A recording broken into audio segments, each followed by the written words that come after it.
filling a lottery ticket show a lack of faith? Or to the contrary, maybe it shows on strong faith. Is it a good thing or a bad thing to do? Well, we must first differentiate between the classical lottery to try and win money or the lottery to try and decide between two things.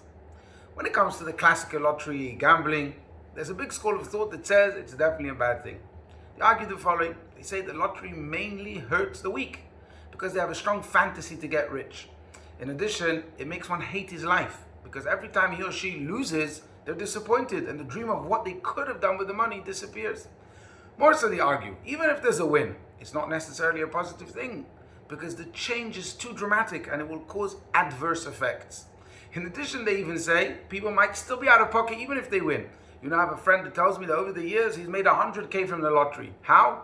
All the money he saved from never filling out a form. So indeed, from a financial point of view, it doesn't seem to be a good idea. From a spiritual point too, the Talmud in Sanhedrin rules that someone who's addicted and is a gambler is barred from serving to be as a witness. Why? Because it shows that he's on a low spiritual level. But what about using the lottery as a way to determine a choice between two things? Well, we find that lottery is being used in the Tanakh many times. Moses, for example, used it to help him choose the 70 elders that would join him in the leadership. It was used by Shmuel HaNavi too, to choose King Shaul. Lottery was used on Yom Kippur in the temple to see which goat would go to hell and which one would serve as a sacrifice in the temple. In the book of Jonah, we read about the lottery that was used to find the culprit causing the storm. And there's many more examples. As a matter of fact, lottery was used in the temple every single day to ascertain which Kohen would do which job.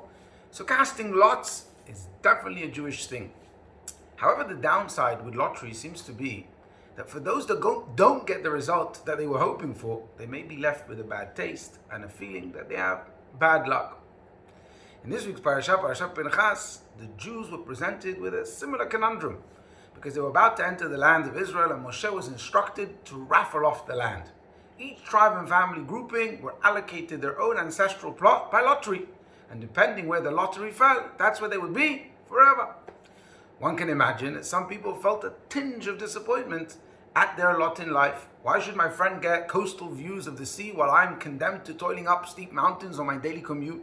What if I have no interest in farming, for example, but my tribe now has got an agricultural region? And it leaves us wondering, why is it that such important junctions like splitting of the land and the service in the temple on the most important day of the year, Yom Kippur, Hashem wants it to be left to the luck of the draw? But rather the opposite is the truth. Hashem is teaching us that nothing is random. Nothing is by chance or by fate.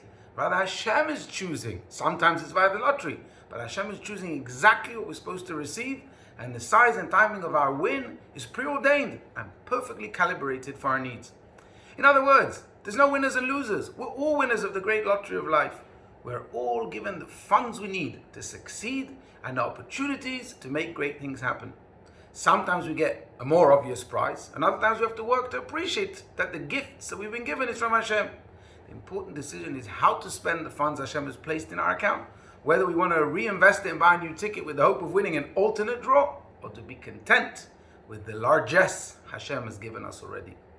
With this attitude, we'll be successful in settling the promised land, both on a personal level, fulfilling our personal goal, and also on a collective level, making this world ready for the redemption and for the building of the third temple, speedily in our days. Amen. Shabbat Shalom.